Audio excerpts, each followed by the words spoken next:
دوستان سلام و عرض ادب. در ادامه ویدیو قبلی که از لحاظ تکنیکالی مقایسه کردیم که برای کوتاه مدت چه زمانی ارز اولیه‌ها رو میشه فروخت، از جنبه تابلو خونی هم یه سری بررسی ها انجام شده که حالا میخوایم شما رو آپدیت کنیم توی این موضوع و اینکه از جهت تابلو خونی به شما بگیم که تقریبا بهترین کجا میشه خارج شد از ارزهای اولیه.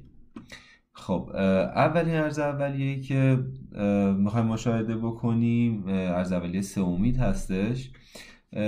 ببینید دوستان، معمولا بعد از اینکه روند قیمت پایانی و یا حالا آخرین قیمت سهم مثبت هستش، اولی منفی که میخوره و مخصوصا موقعی که قبلش حجم مشکوک بخوره، احتمال قوی سهم میتونه بره واسه روند اصلاح.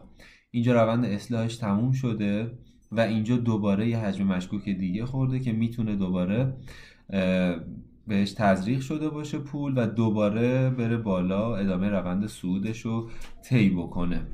اما بخوایم نگاه کنیم مثلا ارز اولیه صبا، خب اون اوایلش که مثبت بود تا اینجا بازی حجم مشکوک داشت ولی روز بعدش منفی نشده بود.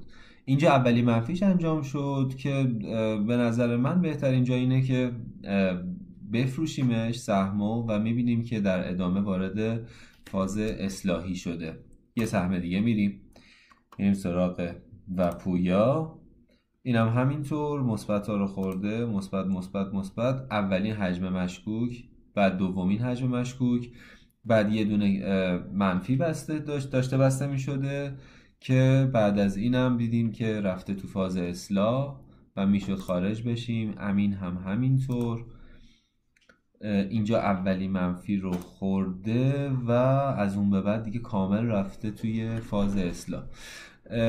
موردایی هم هستن که بعد از اینکه اولی منفی رو میخورن باز یه مقدار رشد دارن، اما مثل سه بهساز. اما برایند که بگیریم کل سهم ها رو و کل ارز اولیه ها رو، میبینیم که اگر میخوایم کوتاه مدت نگاه کنیم بهتره بعد از اینکه اولی منفی رو خورد بفروشیم سهمو، یا اینکه از لحاظ همون دید تکنیکالی که تو ویدیو قبل گفتم کامل بررسی بشه. امیدوارم روز و روزگار خوبی داشته باشید.